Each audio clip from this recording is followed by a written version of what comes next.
And joining me now on the legal ramifications of a conspiracy to take down President Trump is Fox News legal analyst Gregg Jarrett. He is the author of the bestseller, Witch Hunt, the story of the greatest mass delusion in American political history. Also joining us is journalist Lee Smith, author of The Plot Against the President, the true story of how Congressman Devin Nunes uncovered the biggest political scandal in U.S. history. Both books, I should point out, were published more than 6 years ago.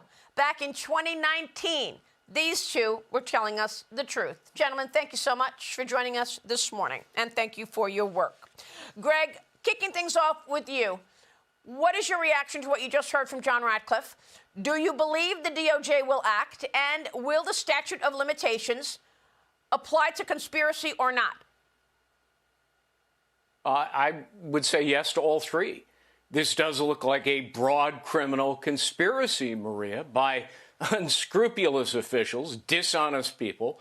And I would look at conspiracy to defraud the government, deprivation of rights under color of law, but importantly, obstruction of justice in the cover-up. The elaborate cover-up has been going on for years, as Stephen Miller pointed out, which extends the statute of limitations in any conspiracy case against malign actors. That's because the clock begins ticking when deliberately concealed evidence is discovered, which is actually quite recently. So, for example, you were talking about the burn bags that were discovered, incriminating documents hidden at the FBI, as well as other records, hard drives squirreled away under lock and key by Comey, recently found. So attempting to conceal or destroy evidence relevant to investigations, that's obstruction, and the last overt act in a conspiracy starts the clock anew. So that's the value of bringing a conspiracy case that includes obstruction. When do you expect the DOJ to act then, Greg? I think they still need to accumulate all of the relevant evidence, much of which is probably pretty incriminating. But I wouldn't be worrying about the clock right now. I'd be concerned about gathering all of the credible, reliable evidence to present to a grand jury. Lee Smith, I remember when you were writing this book and you were working with Devin Nunes to do so, and Devin Nunes is the hero in all of this. We know that. He was on my show on this program multiple times throughout 2016, 17, 18, telling the truth. I want to thank you and Greg for your truth-telling. There were a few of us, myself, you, Molly Hemingway. What about the media's role? You haven't heard a peep of this on any of the mainstream media, this huge story. Well, I mean, it's hardly surprising, Maria, because the media was the crucial platform. None of this happened without the media. The issue was not that the Washington Post or the New York Times, that they blew the story or they were lazy. They were an important part of the story. Remember, especially the Times and especially the Post, this was a platform for leaks of classified information. They were part of a serial crime spree run by the Department of Justice and bad actors at the FBI, past and present at the time, 6 years ago. So it's not surprising that we see an article like the one that we saw this week by Charlie Savage and by Adam Goldman, which is running just insane nonsense, misreporting what this Durham Annex is actually about. I just want to make clear what this Durham Annex is about. It's about how the FBI hid information that came in from a trusted foreign partner. Durham never said anything like it was forged information by the Russians or anything like that. No, the fact is that the FBI, when this information came in, they hid it. And in fact, it's also a crucial piece of information that the CIA never believed that this intelligence was Russian disinformation. They believed it. So they knew what they had. They knew what it was pointing to. And instead of stopping it, instead of stopping this insane Clinton program to undermine Trump, what did they do? The FBI plotted to get a surveillance warrant to spy on the Trump campaign. And that's what led to the biggest political scandal in U.S. history.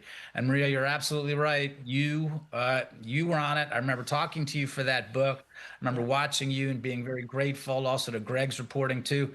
And I'm happy, as you were speaking about before with Stephen Miller, that we'll have some clarification, I think, and accountability for the American people and for the people who got hurt. People in the Trump circle, like General Flynn, you said, like Roger Stone, like Paul Manafort, like Devin Nunes, like the Trump family.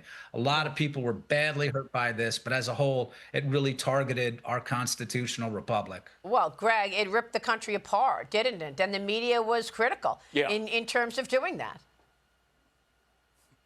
Well, they're still at it. And, you were all over the hoax from the very beginning, so kudos to you, Maria. But, right now, the New York Times would have us believe that these Clinton emails are fabricated Russian disinformation, their favored trope. But that's not what the Durham Annex says. As Lee points out, the story omits the critical passage that they may be entirely genuine and minimizes the conclusion that they were probably a composite of very real, authentic emails. And the newspaper also ignores how James Comey testified that he believed the materials were genuine and how top intel officials were equally convinced that Hillary invented the hoax to smear her opponent. This Times story also conspicuously leaves out how Clinton's campaign funded the dossier that was phony and discredited, and that corroborates the legitimacy of these emails.